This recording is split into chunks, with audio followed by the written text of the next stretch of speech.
Panorama group, जो सोचता है वो करता है। आपके अपने सपनों का आशियाना। मैंने पहले ही कहा कि सरकार की अलग अलग एजेंसी जितने भी सोशल मीडिया क्लिप घूम रहे हैं या समाचार चैनलों पर जो न्यूज़पेपर में जो आया हुआ है वो, या अखबारों में फोटोग्राफ आए हैं, या हमारे जो कैमरे लगे हैं उसमें जो सीसीटीवी कैमरे के फुटेज है उसको खंगाल रही है। अलग अलग एजेंसियां हैं। आयोग ने सबसे पहले ऐसे 25-26-30 लोगों को आइडेंटिफाई कर लिया है। बाकी एजेंसियां भी आइडेंटिफाई करेंगी। एक भी अभ्यर्थी ऐसा नहीं होगा जिसको हम लोग आइडेंटिफाई करके शोकॉज किए बगैर डिबार करेंगे। हमारी आयोग की प्रक्रिया है। आयोग वो प्रक्रिया को पूरा करेगा, अभ्यर्थियों को अपना एक्सप्लेनेशन देने का मौका देगा, उसके बाद आगे की कार्रवाई करेगा।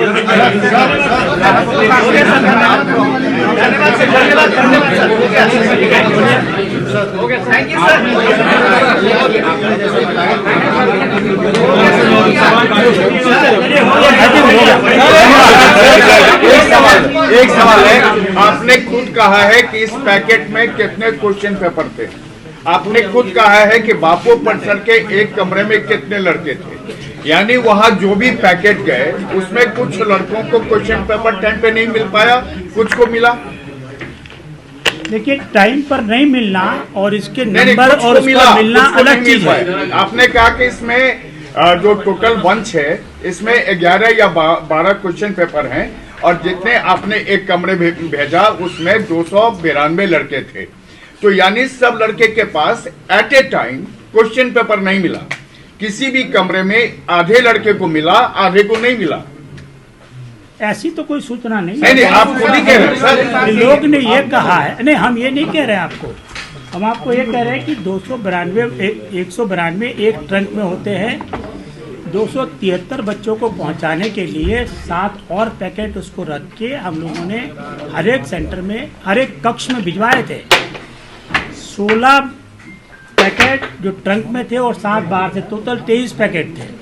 23 पैकेट को काट के 12 क्वेश्चन पेपर निकाल के 273 बच्चों को बांटने में जो टाइम लगता है वो लगा होगा।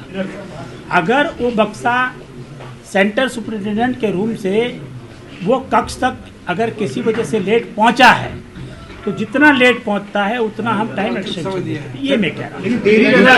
इसको लेकर के एक सवाल है कि आप जब आप परीक्षा प्रेस ले रहे हैं, एक बात समझ लीजिए, जो वीडियो सामने आया है जहाँ पर 1:06 तक शांतिपूर्ण एग्जाम हो रही थी, वो एग्जाम एकदम समय पर शुरू हुई थी। उसका मतलब है कि उनको क्वेश्चन पेपर समय पर मिला था। सर, देरी की बात तो समझ में आ रही है, कुछ ब्लॉक में कुछ मिला ही नहीं। कुछ कमरों में, मैं बता रहा हूँ, कुछ कमरों में हो सकता है कि वो लेट पहुंचा होगा। जितना लेट पहुंचा था उसका एडिशनल टाइम देना। लेकिन कई छात्र तो ये कह रहे थे बकायदा उनका वीडियो को ध्यान में रखते हुए जो ये बता रहे हैं ना कि कुछ छात्रों को नहीं मिला, तो ये इसलिए हुआ जो अफरा तफरी हुई उसमें हो सकता है कि कुछ क्वेश्चन पेपर ऊपर के फ्लोर में नहीं पहुंचा पाए होंगे। आयोग ने इस बात को गंभीरता से लिया है।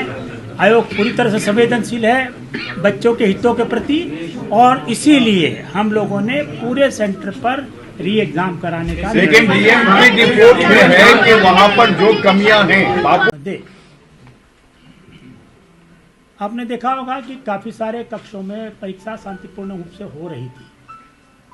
ऑल ऑफ ए सडन 1-1:15 बजे के आसपास वही उद्दंडी असामाजिक और उपद्रवी तत्व जो अभ्यर्थी के रूप में घुसे थे, उन्होंने परीक्षा को बाधित करने के उद्देश्य से जिस परीक्षा हॉल में शांतिपूर्ण परीक्षा हो रही थी उसके भी अभ्यर्थियों के क्वेश्चन पेपर को छीन लिया, हवा में उड़ा दिया, परीक्षा को बाधित करने की कोशिश की। ये भ्रांति फैलाई कि परीक्षा रद्द कर दी गई है, परीक्षा का प्रश्न पत्र आउट हो गया है, हमको लेट से पत्र मिला।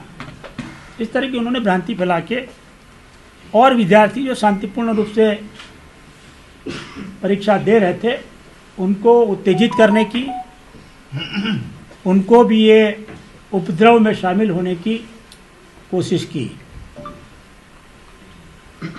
हमको काफ़ी सारी ईमेल मिले हैं उन बच्चों के जिन्होंने अपने कंप्लेन में, शिकायत में ये बात कही है कि हम लोग एकदम शांतिपूर्ण रूप से परीक्षा दे रहे थे कि ऑल ऑफ ए सडन और जगह से आके और कमरे से आके लोगों ने हमारे कमरे के अभ्यर्थियों को भी परीक्षा देने से रोका, हमारे पेशेंट ले लिए और परीक्षा नहीं देने दिया।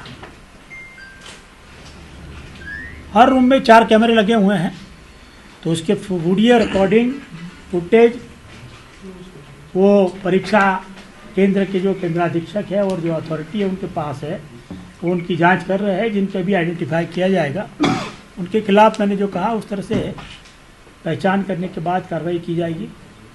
उस संबंध में विस्तृत रिपोर्ट आएगा तो आयोग उसके आगे भी कार्रवाई करेगा। लेकिन डेटा है, हंड्रेड्स ऑफ जीबी में डेटा है, जिसके आधार पर जिन्होंने कानून हाथ में लिया, जिन्होंने परीक्षा कदाचार निवारण अधिनियम को प्रावधानों का उल्लंघन किया, भारतीय न्याय संहिता का उल्लंघन किया, आईटी एक्ट का उल्लंघन किया, उनके खिलाफ उनकी पहचान करके कार्रवाई की जाएगी। इस संबंध में जिला पदाधिकारी ने भी प्रतिवेदित किया है कि एसएसपी पटना के लेवल पर 2 टीम का गठन किया गया है और वो लोगों की पहचान कर रहे हैं। आयोग ने अपनी टीम से पहचान कराई है, उसमें करीब 25-30 लोगों की पहचान हो चुकी है। आयोग उनके कारण पूछा करके शीघ्र आगे की कार्रवाई करेगा। आप अवगत हैं कि राज्य के 4,83,000 बच्चों ने इस परीक्षा के लिए आवेदन किया था और पटना का जो सेंटर था उसमें करीब 2 ब्लॉक में 12,000 अभ्यर्थी को भाग लेना था। एक ही केंद्र पर क्योंकि इस तरह का उपद्रव हुआ है, वैसी स्थिति में आयोग इस संबंध में कोई भी निर्णय लेने के पहले राज्य के बाकी 4,80,000 युवा और अभ्यर्थियों के हितों को ध्यान में रखेगा। बापू परीक्षा परिसर में जो आप वीडियो देख रहे हैं उससे स्पष्ट होता है कि कुछ उपद्रवी तत्वों ने परीक्षा में क्वेश्चन पेपर लेट मिलने की शिकायत करते हुए उद्दंडता की, उपद्रव किया, परीक्षा बाधित करने की कोशिश की। ये सामान्य प्रक्रिया है सभी सरकारी रिक्रूटमेंट एजेंसियों में, इंक्लूडिंग यूपीएससी, कि अगर अपरिहार्य कारणवश ऐसे फैक्टर जो आपके कंट्रोल में नहीं है, उसके चलते किसी एक परीक्षा सेंटर के किसी कमरे में 10 मिनट, 15 मिनट, 20 मिनट, आधा घंटे का विलम्ब होता है,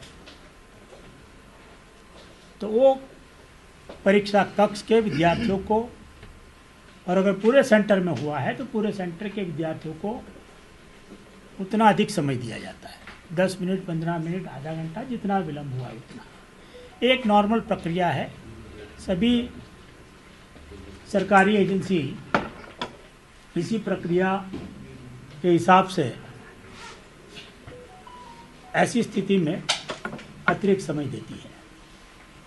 इस सेंटर पर भी जहाँ कथित रूप से विलम्ब से क्वेश्चन पेपर पहुँचे थे, वहाँ भी बताया गया था कि एडिशनल टाइम दिया जाएगा। बहुत शीघ्र मात्र उसी परीक्षा केंद्र के परीक्षार्थियों के लिए नई परीक्षा लेने की तिथि की घोषणा करेगा। निश्चित रूप से ये निर्णय आयोग के लिए कठिन था, लेकिन 911 सेंटर के जो 4,75,000 या 80,000 अभ्यर्थियों ने शांतिपूर्ण रूप से परीक्षा दी थी, उनके हितों की आयोग अनदेखी नहीं कर सकता। उन्हें फिर से 3-4 महीने के लिए टॉर्चर नहीं कर सकता। साथ ही आयोग वो लोग को भी जिन्होंने इस अफरा तफरी में कदाचार कर परीक्षा दी है उस केंद्र पर, उनको भी लाभ लेने नहीं दे सकता। तो ये सभी हितों को ध्यान में रखते हुए आयोग ने निर्णय लिया है। मैं स्पष्ट कर देना चाहूँगा कि जो एग्ज़ाम ली जाएगी और अभी जो एग्ज़ाम ली गई है, वो दोनों का परिणाम एक साथ दिया जाएगा। आगे आने वाली एग्ज़ाम के लिए अलग क्वेश्चन पेपर होगा, लेकिन आयोग नॉर्मलाइजेशन नहीं करेगा। तो दोनों परीक्षाओं के लिए जितने बच्चे अपीयर होंगे, उनका एक साथ अंत में परिणाम घोषित किया जाएगा। कृपया ऐसी कोई रूमर, भ्रांति या मिस इन्फॉर्मेशन फैलाने की कोशिश करता है तो उसको आप रोकें कि इसके कारण कोई नॉर्मलाइजेशन किया जाएगा। जहाँ तक वैसे बच्चों की बात है जो अभी तक चिन्हित नहीं किए गए हैं, पहचाने नहीं गए हैं, तो मैं स्पष्ट कर देना चाहूँगा कि ऐसे सभी उपद्रवी तत्वों की पहचान की जाएगी। जिनकी पहचान कर दी गई है उनको हम लोग सुकौश करके आगे की कार्रवाई करेंगे। कि जो थोड़े समय के लिए भी उपद्रव हुआ, जो थोड़े लोगों ने भी किया, मान लीजिए 15 आदमी, 20 आदमी, 25-30 आदमी, ये भी थोड़ा आगे पीछे हो सकता है नंबर, उन्होंने भी किया है, लेकिन उसके चलते परीक्षा बाधित हुई है। परीक्षा के अंत तक 2 बजे के आसपास ये भी देखने में मिला कि कुछ वीडियो सामने आए हैं जिसमें लोग परीक्षा केंद्र के अंदर मोबाइल के साथ वीडियो रिकॉर्डिंग कर रहे हैं, जबकि पूरा परीक्षा परिसर इस तरह के उपकरणों के लिए वर्जित है। उनको ले जाना अलाउड नहीं है। ये कैसे लोग लेके घुस गए हैं, एक जांच का विषय है, और जो प्राथमिकी दर्ज हुई है उसके आरोप में जो जांच होगी उसमें पुलिस उस पर भी जरूर गौर करेगी, इस पर भी जांच इन्वेस्टिगेशन करेगी। लेकिन उसके कारण जितने विद्यार्थी परीक्षा नहीं दे सके, जितने अभ्यर्थी परीक्षा नहीं दे सके, उनके प्रति भी आयोग की नैतिक जिम्मेवारी है कि कुछ तत्वों के कारण उनके बहकावे में ना आए, उनको अन्याय ना हो। तो आयोग ने केंद्राधीक्षक की रिपोर्ट, जिला प्रशासन की रिपोर्ट, आयोग के पदाधिकारियों ने केंद्र पर जाके जो जांच की, वो सभी फैक्टर को ध्यान में रखते हुए और इस बात को भी ध्यान में रखते हुए कि जो लोग ने अल्टीमेटली एग्ज़ाम दी है उसमें से भी उस सेंटर पर कुछ बच्चों ने कदाचार किया होगा, इसको ध्यान में रखते हुए बापू परिसर में जो एग्ज़ाम हुई थी उस पूरी परीक्षा को रद्द कर दिया है, रद्द करने का निर्णय लिया है। पेपर को पहले सिर्फ इस साइड से ही पेपर सील किया जाता था। पिछली बार का क्वेश्चन पेपर लीक होने के बाद हम लोगों ने इसको ऊपर और नीचे 2 एक्स्ट्रा सील लगाए हैं। अभी आप देख लीजिए, इसको अगर हम खोलते हैं तो आप कोई क्वेश्चन, इतना ही खुलेगा ये, कोई क्वेश्चन पेपर आप नहीं पढ़ सकते। तो परीक्षा के क्वेश्चन पेपर को लीक होने का अंतिम प्रूफ ये पेपर सील है। आप वीडियो में देख सकते हैं कि जो लोग हमारा इस तरह का बैग लेकर निकले थे, फटा हुआ बैग, उसके अंदर जो क्वेश्चन पेपर थे वो क्वेश्चन पेपर भी सील्ड है। इसलिए किसी क्वेश्चन पेपर का कोई कंटेंट लीक होने का सवाल नहीं है। दूसरी बात आपने कही कि साहब क्वेश्चन पेपर लेट पहुंचा था, तो क्यों लेट पहुंचा था? मैंने आपको स्पष्ट बताया कि इसके लिए पूरे देश में ये प्रावधान है कि कोई भी सरकारी रिक्रूटमेंट एजेंसी इस तरह से करती है तो जितना विलम्ब होता है वो टाइम एक्स्ट्रा दिया जाता है। और ये कभी कभी होता ही है, अलग अलग कारणों से होता है जो आपके कंट्रोल में नहीं है। बिहार में भी उस दिन जो एग्ज़ाम हुई उसमें 912 में से 911 सेंटर पर क्वेश्चन पेपर लेट नहीं हुए। मात्र एक सेंटर के कुछ कक्ष में क्वेश्चन पेपर कथित रूप से लेट पहुंचे। उसके बाद भी अनाउंस किया गया था कि जितना लेट पहुंचा है उतना अधिक टाइम दिया जाएगा। अगर सामान्य विद्यार्थी होते हैं, जो सीरियस स्टूडेंट है, वो इसको आधार मानते हुए अपनी परीक्षा देते हैं। लेकिन जो मन बना के आए थे कि हमको परीक्षा नहीं देनी है, परीक्षा को बाधित करना है, उपद्रव करना है, ऐसे असामाजिक तत्वों के लिए समय कोई मायने नहीं रखता। उनको 19-20 कोई भी कारण चाहिए, तो इसका बहाना बनाते हुए वो अपने रूम से निकले और उसको ले जाके दूसरे रूम में बताया कि साहब आप क्या एग्ज़ाम दे रहे हैं, ये क्वेश्चन पेपर तो हमारे पास ऐसे ही आ गया है, तो आप मत दीजिए अब एग्ज़ाम इसको। उन्होंने ये भी भ्रांति फैला दी कि परीक्षा कैंसिल हो गई, जबकि परीक्षा कैंसिल करने का कोई सवाल ही नहीं था।